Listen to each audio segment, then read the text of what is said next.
था structure of living organism, और structure of living organism में हमने बात कर ली थी सेल की स्ट्रक्चर की।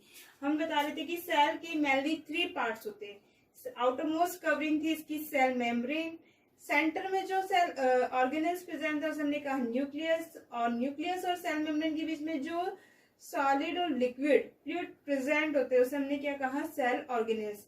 अब सेल ऑर्गेनेल्स में लिविंग और नॉन लिविंग सब्सटेंस होते हैं, तो लिविंग सब्सटेंस को हमने कहा सेल ऑर्गेनेल्स, और उसमें हमने बात कर ली थी माइटोकॉन्ड्रिया की। तो today we will discuss about the topic of cell organelles which is plastid. तो सेकंड सेल ऑर्गेनेल है हमारा प्लास्टिड। प्लास्टिड ऐसे सेल ऑर्गेनेल्स है जो प्लांट सेल को कलर प्रोवाइड करते हैं। तो प्लांट सेल को कलर प्रोवाइड करने वाले सेल ऑर्गेनेल्स होते हैं प्लास्टिड। इसकी डिस्कवरी किसने की, discovered by Haeckel scientist. It is discovered by Haeckel scientist. Haeckel scientist ने इसकी डिस्कवरी की, या कह सकते हैं हमने सबसे पहले प्लास्टिड के बारे में, जो प्लास्टिड प्लांट सेल को जो कलर प्रोवाइड कर रहे हैं ऐसे सेल ऑर्गेनेल्स को किसने बताया था, हैक्कल साइंटिस्ट ने बताया था। These are present only plant cell. These are present, मैंने आपको प्रीवियस वीडियो में बताया था सेल मेम्ब्रेन के बारे में, और सेल मेम्ब्रेन में मैंने कहा था कि सेल प्लांट सेल के अंदर सेल वॉल प्रेजेंट होती है और एनिमल सेल में सेल वॉल एब्सेंट होती है। इसी तरह से दूसरा डिफरेंस यहाँ पे और आता है, these are present only plant cell. That means plastid केवल प्लांट सेल में प्रेजेंट होते हैं, एनिमल सेल में प्रेजेंट नहीं होते हैं, यानी कि these are present only plant cell and absent in animal cell। अब हम इसकी बात करते हैं कि प्लास्टिड मैंने क्या कहा, कलर प्रोवाइड करने वाले सेल ऑर्गेनेल्स। तो कलर प्रोवाइड करने वाले सेल जो सब्सटेंस होते हैं वो जो प्लास्टिड में प्रेजेंट होते हैं वो होते हैं पिगमेंट, जिससे इसको कलर मिलता है। तो what is pigment? The substance which provide colour to the plastid is known as pigment. On the basis of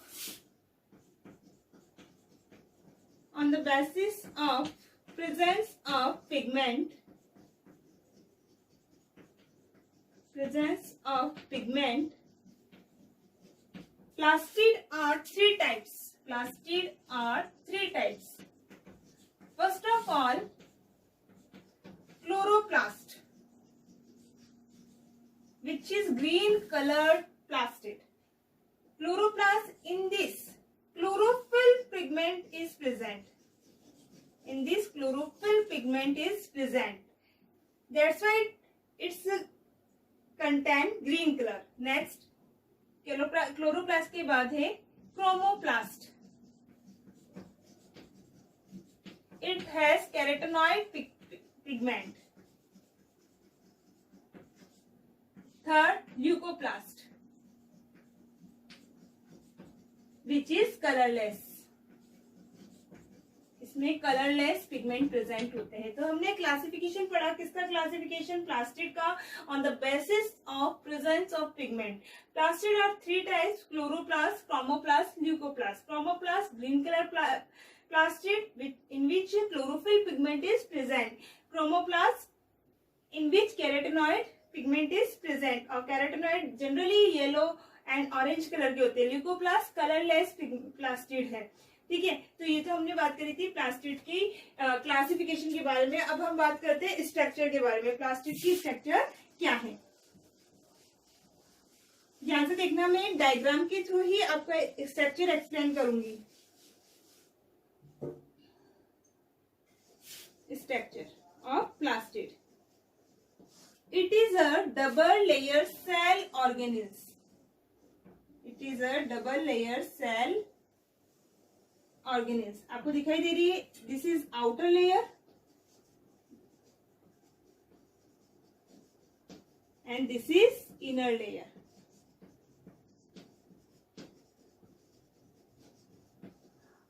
Outer membrane and inner membrane. Inner membrane surrounded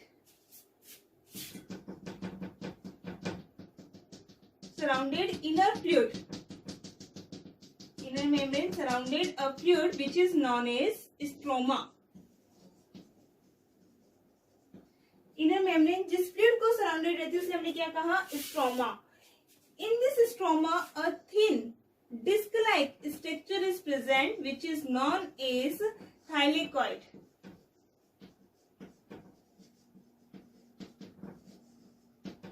When these thylakoid are arranged to the stack of coins, then it is known as grana.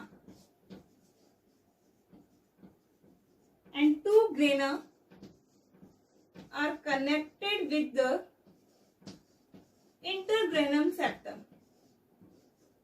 This is intergranum septum. Intergranum septum. I hope understand you the structure of plastid. Intergranum septum. क्या था, simple सी structure थी plastid की, कोई problem नहीं थी। क्या था, double layer cell organelle से दिखाई दे रही है। Outer membrane and inner membrane. Outer membrane inner में एक लिक्विड फ्लूइड को सराउंडेड रहती है which is known as stroma. Stroma में क्या प्रेजेंट है, एक thin membrane disc like structure present है। देखो this thin membrane, each thin membrane disc like structure is known as thylakoid. When thylakoid arrange to the stack of coin, जब कभी भी thylakoid कैसे अरेंज हो जाते हैं, सिक्कों के ढेर की तरह, है ना, स्टैक ऑफ कॉइन्स की तरह अरेंज हो जाते हैं, तो उसे हम क्या कहते हैं, ग्रेनम। और दो ग्रेनम जो होते हैं आपस में किससे कनेक्टेड होते हैं, इंटरग्रेनम सेप्टम से कनेक्टेड होते हैं। तो ये तो बात हो गई हमारे स्ट्रक्चर की। अब हम बात करते हैं फंक्शन क्या है इसका। Function of plastid. फंक्शन आपको पता ही है क्या होता है, बहुत सिंपल सा है, आपने पढ़ा भी है। Prepare of food, prepare of food by the process of photosynthesis. Photosynthesis का मतलब क्या है, जब प्लांट कार्बन डाइऑक्साइड और सनलाइट की प्रेजेंस में कार्बन डाइऑक्साइड और वाटर के साथ रिएक्ट करके क्या बनाता है, अपना फूड का सिंथेसिस करता है, तो उस प्रोसेस को हम फोटोसिंथेसिस करते हैं, जो आप 6th 7th 8th क्लास में पढ़ के आए होंगे। तो इसका फंक्शन क्या है, फोटोसिंथेसिस की प्रोसेस में हेल्प कौन कर रहा है, क्लोरोप्लास्ट। तो prepare of food by the process of photosynthesis,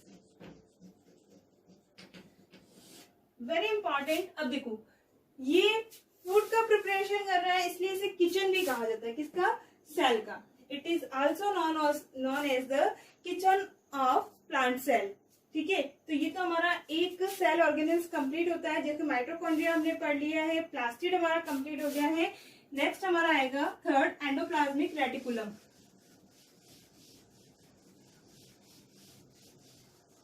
endoplasmic reticulum, ध्यान से सुनना।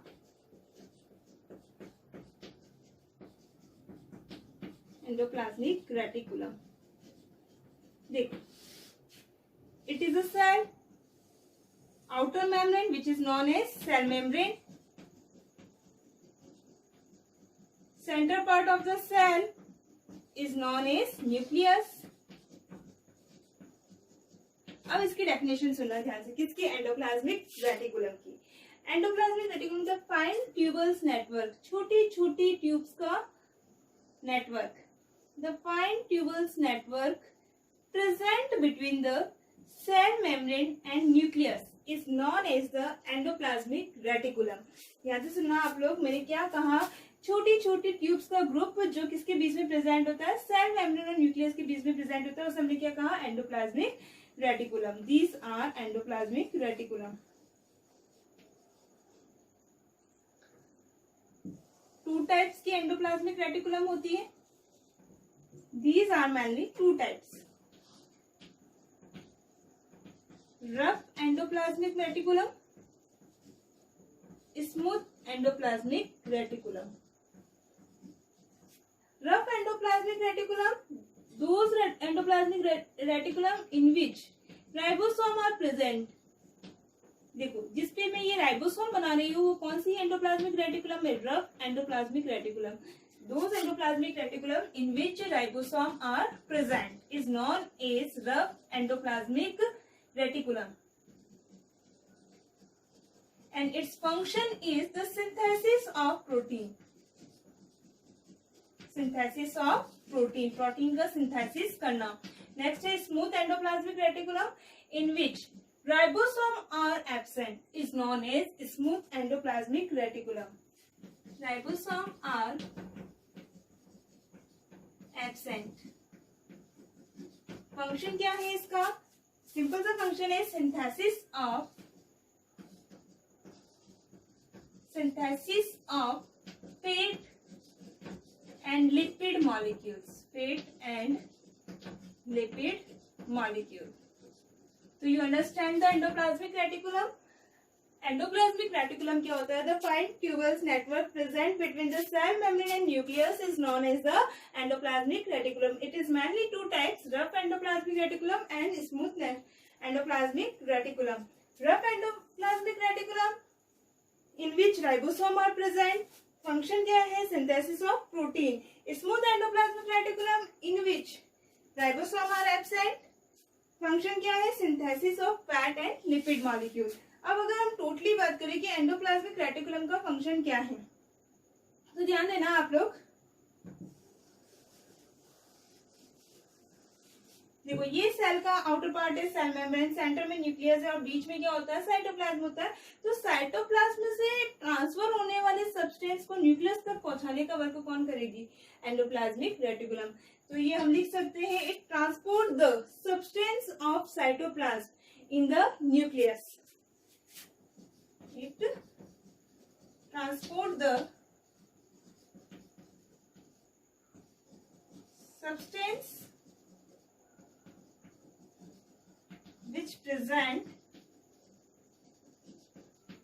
in cytoplasm to the nucleus of the cell. Nucleus of the cell.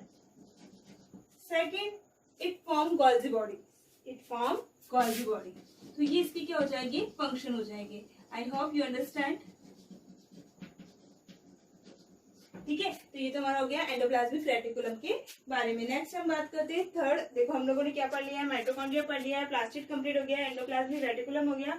अब नेक्स्ट हम पढ़ेंगे लाइसोसोम के बारे में. नेक्स्ट सेल ऑर्गेनेल्स है lysosome. Kitchen of the plant cell is known as, क्या आंसर होगा इसका? प्लास्टिड. अब नेक्स्ट हम बात करते हैं lysosome. Discovered by D. Dewey. It is discovered by D. Dewey. D. Dewey ने इसकी क्या करी? डिस्कवरी की.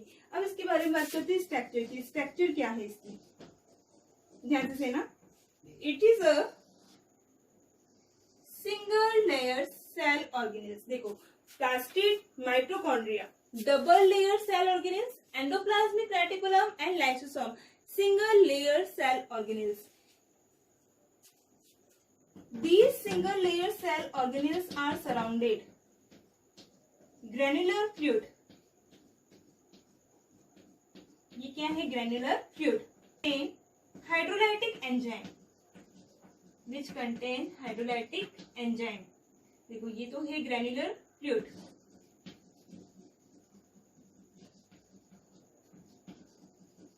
granular fluid और ग्रेन्युलर फ्लूइड में क्या प्रेजेंट होते हैं? Hydrolytic enzyme.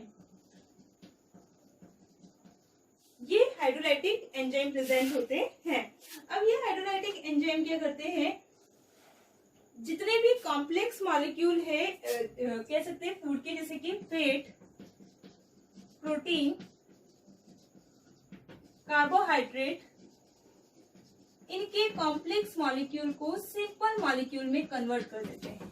कौन करता है? Hydrolytic enzymes. क्या बता रही हूँ मैं? देखो स्ट्रक्चर बता रही हूँ लाइसोसोम की. लाइसोसोम एक सिंगल लेयर सेल ऑर्गेनेल्स है जो कि ग्रेनुलर फ्लूइड को सराउंडेड रहता है. इस ग्रेनुलर फ्लूइड में क्या प्रेजेंट होते हैं? Hydrolytic enzyme. और ये हाइड्रोलाइटिक एंजाइम क्या करते हैं? फैट, प्रोटीन और कार्बोहाइड्रेट की जितने भी कॉम्प्लेक्स मॉलिक्यूल है उसको किसमें कन्वर्ट कर देते हैं? सिंपल मॉलिक्यूल में कन्वर्ट कर देते हैं. फंक्शन क्या है लाइसोसोम का? Decomposition of dead and decay material. समझ में आ गया होगा. प्लांट सेल में जितनी भी ऑफ सेल, प्लांट सेल हो चाहे एनिमल सेल हो, दोनों में लाइसोसोम प्रेजेंट होता है. और ये क्या करते हैं? सेल में प्रेजेंट डेड और डिके मटेरियल का डिकम्पोजिशन करता है. वेरी इंपॉर्टेंट क्वेश्चन आता है. It is also known as the suicidal bag. It is also known as the suicidal bag of the cell. Suicidal bag of the cell. Very very important. 9th class के अंदर इस पर question पिछले 2 years में आ चुके हैं, देखने को मिल जाते हैं इस तरह के क्वेश्चन कि which cell organism is known as the suicidal bag of the cell. तो आंसर होगा लाइसोसोम। अब आपके दिमाग में एक ही चीज आ रही है, why it is known as the suicidal bag of the cell. देखो ध्यान से, देखो इसका फंक्शन क्या है कि सेल में प्रेजेंट जितनी भी डेड और डीके मटेरियल है उसको क्या कर देता है, ये डिकम्पोज कर देता है। तो मानो जब कभी भी इसकी खुद की मेम्ब्रेन क्या हो जाए, ब्रस्ट हो जाए, डिस्ट्रॉय हो जाए, डिकम्पोज हो जाए, खत्म हो जाए, ठीक है, तो इससे हाइड्रोलाइटिक एंजाइम क्या होते हैं, बाहर निकलते हैं और ये अपना वर्क करना शुरू करते हैं। अपनी ही सेल में खुद को क्या समझ लेते हैं, डेड और डीके मटेरियल, और खुद को क्या कर लेते हैं, डाइजेस्ट कर लेते हैं। खुद की कह सकते हैं कि डेथ खुद ही कर लेते हैं अपने हाथों से, इसलिए इसे क्या कहा जा रहा है, suicidal bag of the cell. तो which cell organism is known as the suicidal bag of the cell. तो आंसर होगा लाइसोसोम। एंड बाय, तो आंसर लिखना है आपको, when the membrane of lysosome burst the liberated enzyme digest the cell containing these lysosome, so it is known as the suicidal bag of the cell. So you understand the lysosome? बहुत simple था। DDUA ने discovery करी, structure बता दिया, और important point आपको ध्यान रखना है, lysosome is known as the suicidal bag of the cell. ठीक है, और क्यों कहा जाता है ये भी आपको पता होना चाहिए। तो आज हमने बात करी है 3 सेल ऑर्गेनेल्स की, प्लास्टिड, एंडोप्लाज्मिक रेटिकुलम, और थर्ड हो गया आपका लाइसोसोम। अब मैं आपका होमवर्क दे देती हूँ। आपका होमवर्क में क्या रहेगा, और एटलीस्ट आप रिवीजन कंप्लीटली करा करें। थोड़ा सा इंपॉर्टेंट टॉपिक चल रहा है बायोलॉजी का। इंपॉर्टेंट क्वेश्चन आपका फर्स्ट ये रहेगा, which cell organelles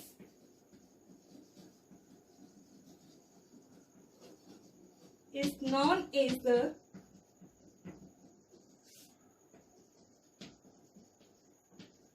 suicidal bag of the cell and why। ये तो फर्स्ट क्वेश्चन। और सेकंड क्वेश्चन देगा, write the two difference between, write the two difference between